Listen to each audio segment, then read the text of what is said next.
This video will cover 6 child stars who had a terrible life after fame, and we're going to begin by talking about Jake Lloyd, who played Anakin Skywalker in Star Wars The Phantom Menace. Jake was chosen to play Anakin from 3,000 potential candidates and would perform so well in the $1 billion movie that he won the best performance in a feature film for an actor under the age of 10. While this might have implied that Jake had a promising film career ahead of him, he'd appear in only one more movie after Star Wars, before announcing his acting retirement at the age of 12, explaining that he was bullied heavily as a result of the role. Dang. My entire school life was really a living hell, and I had to do up to 60 interviews a day. Other children were really mean to me. They would make the sound of the lightsaber every time they saw me, with this kind of harassment even continuing into Jake's high school and college Is that even like a bad thing, you know? Like, bro, that's bullying to you, buddy?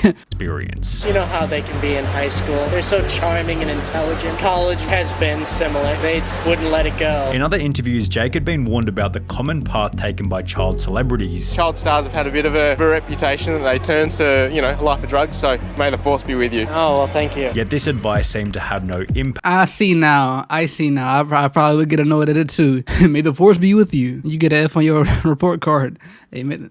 Life began to go downhill beginning in 2015. Jake Lloyd has schizophrenia, stopped taking his medication, and attacked his mother. Indianapolis police were called to the home of Lloyd's mother, Lisa. She said the 26-year-old showed up and yelled at her, saying she ruined his life. Lloyd allegedly knocked her down when she wouldn't let him in the house, and stomped her 3 or 4 times. He stomped on her. That's crazy. He was gone by the time the police showed up, and she didn't press charges. Only 3 months later, Jake Lloyd found himself in a high-speed police chase, after which he'd be arrested for reckless driving, driving without a license, and resisting arrest, resulting in 10 months jail time in a psychiatric facility. 2 years after this, Jake's 26-year-old sister Madison died unexpectedly in her sleep, prompting the mother to release a statement regarding Jake's well-being. Jake has been diagnosed with paranoid schizophrenia, but unfortunately he also has a symptom called anosognosia, which causes a lack of insight into his illness. This only adds to the struggle he faces, which has been very difficult after the tragic loss of his younger sister Madison. He has moved closer to his family, and we are all working hard to help him with this. He is still a kind and caring person, and we hope to have him back to his fun and entertaining self as soon as possible. He's a kind and caring person, yet he stomped his mother out. Hey man,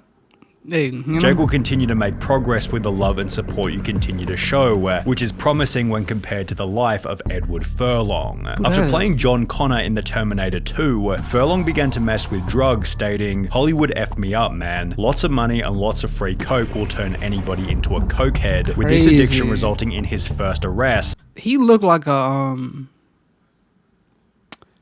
I think you know where I'm going with this. Yeah. For driving under the influence without a license. Furlong attended rehab as a result of the incident and was able to stay sober for a number of years. However, by 2009, at the age of 32, he was back in the news for punching his girlfriend whilst on drugs. 3 years later, Furlong was arrested again, this time for domestic abuse against his new girlfriend, resulting in a further 6 months in prison, where he picked up a meth addiction. Although this story actually... Bro, they're so noticeable, bro. Meth addicts, crackheads, bro, is just so noticeable, bro. I'm gonna tell the story. I was just walking down the street, bro. It was at night. I was walking, and this woman, she came up to me. She was like, "Hey man, you got like a dollar or two?" And mind you, it was her and like a few other people, and they walked past me, but she stayed, and she was asking me the question. And then I looked to the left. It was like some cops right there. I was like, okay, sure. She wanted money, and like I'm usually, you know, I'm always giving money to homeless people. You know what I mean? I'm that type of guy. You know, I did it, and she was like, yes, and then she was like, yeah, and then she smiled at me, and I noticed that like the two front of her teeth was gone. And I was like, oh no, what did I do? I may or may not have contributed to her addiction, is what I'm saying. I don't know how much crack is.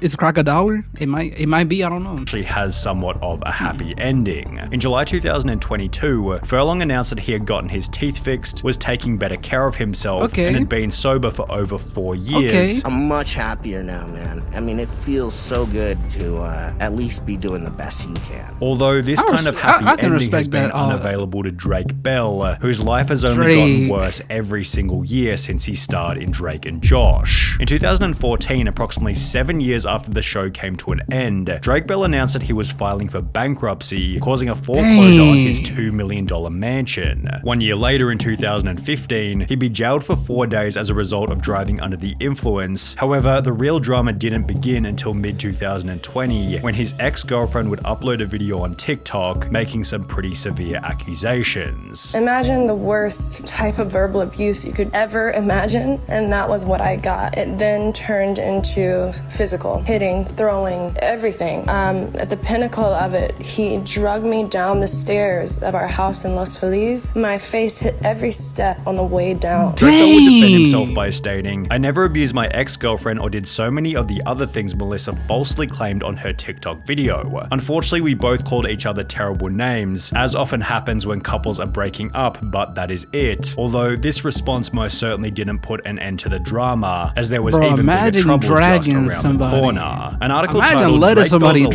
victim accuses him of grooming" explained that he was embroiled in a legal battle for engaging in a relationship with a 15-year-old girl back in 2017. Things became even worse when footage of the trial was uploaded to YouTube. How do you plead to count 2? Disseminating matter harmful to juveniles, first-degree misdemeanor. Guilty. Let the record reflect defendant has pled guilty. The court accepts that plea. And while he would plead guilty to child endangerment, Drake Bell would then take to his Instagram to insinuate that he hadn't done anything wrong. Don't believe the media if these claims were remotely true. My I can't look at them the same, bro. I can't look at them the same, bro. situation would be very different. I would not be here at home with my wife and my son. Despite finishing by stating that he was at home with his wife, this relationship would last only 1 more year. As in January 2023, on top of everything his that life had is already in happened, shambles. Drake Bell announced that he was also getting a divorce. Considering he's acted in only 2 productions since 2020, it's safe to say that Drake Bell's reputation is pretty much The Adventures of Bunny Bravo.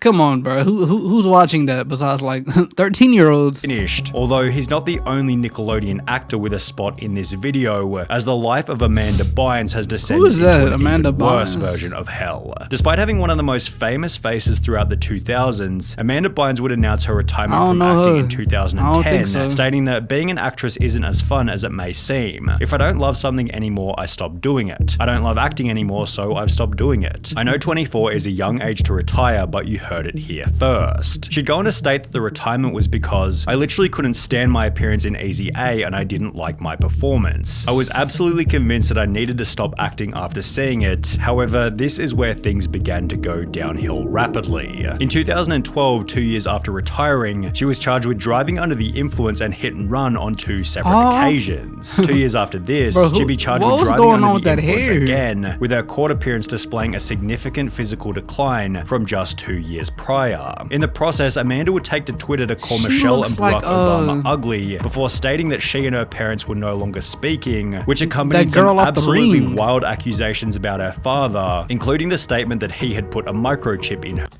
My dad never did any of those things. The microchip in my brain made me say those things, but he's the one that ordered them to microchip me.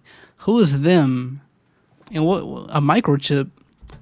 Her brain. After she'd also set fire to a driveway, Amanda was put in a mental hospital, after which her parents were given legal ownership over her $5 million estate, as Amanda has been spending large amounts of her savings. It has been reported that she's recently made extensive purchases as gifts from jewelry stores such as Cartier for strangers. Amanda Bynes was diagnosed with bipolar disorder and would attempt to get her life back on track by enrolling in fashion school. However, she was kicked out only 10 months later for showing up high and arguing with her classmates. In 2018, people assumed that she was back to her normal self, as Amanda showed up in magazines looking like this. However, within a year, she'd gotten face tattoos and checked into Alcoholics Anonymous, where she'd meet her new boyfriend who, according to Amanda, had just as many problems as her. In October 2022, she'd make another attempt at fixing her life by enrolling in cosmetic school, yet only 5 months later, in March 2023, she was sent to a mental hospital once again, as she was found roaming the streets of Los Angeles without any clothes on. Then there was Orlando Brown, whose role as Eddie Thomas. We know about this guy. We know about this Thomas guy. on That's So Raven a lot about this ended guy. with an equally terrible life. After the show came to an end in 2007, Orlando began to focus on music, during which his life was kept fairly private until he'd enter news headlines approximately 9 years later. Between February and March 2016, Brown was arrested on 2 separate occasions on charges of domestic violence, obstruction of justice, drug possession with the intent to sell, and possession of contraband in jail. In February 2016, cops claimed he struck his then girlfriend in the parking lot of a police station and was found by officers to be in possession of methamphetamine. Orlando was given a notice to appear in court, yet it Any nigga that's looking like this on a mugshot, bro, that man is crazy. I can't even make that. He's high off something, bro. He looked like No David. He looked just like him, bro. That's how you know how devious he really is. instead flee to Las Oh, Vegas, man. where he was caught by bounty hunters. You left California. It's a felony when you flee. I didn't flee. What are you doing here then, brother? man. You got a warrant for your arrest. After which things only became worse. A video was released Doug, of the bounty Orlando hunter being got kicked you, out of buddy? a friend's Aw, house man. after lasting only a week in rehab, which was followed by his appearance on the Dr. Phil show, during What which is he'd wrong stated with his he'd been eyes? sober for 4 Aw. years, despite clearly being under the influence on the show. I'm 4 years sober for a reason.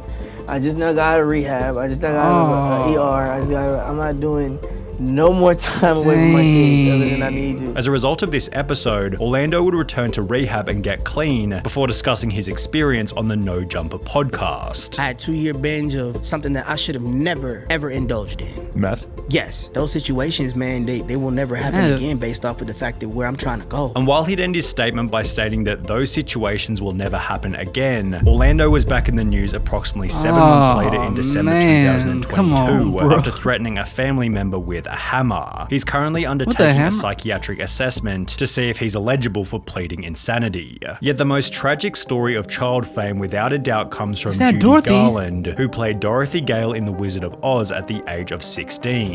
Whilst filming the movie, she was prescribed amphetamines to keep up with the production's grueling schedule, as well as barbiturates to help her sleep when the day was finally over. The studio also required Judy to stay incredibly thin, feeding her nothing but soup and lettuce leaves whilst on set, Soup and which it lettuce explained led leaves. to a poor self-image. By the time The Wizard of Oz was finished, she was being prescribed amphetamines from 4 different doctors to keep her weight down and her mood up, although this lifestyle began to catch up to her. Drugs, getting up late, coming in late to work, and it turned into a nightmare for everybody concerned. She'd be fired from 3 different movies for intoxication and was constantly in the news for being completely broke. Her kids stated that the family Dang. couldn't even afford food at times, which accompanied angry slurred messages about being paid for work. I want my money.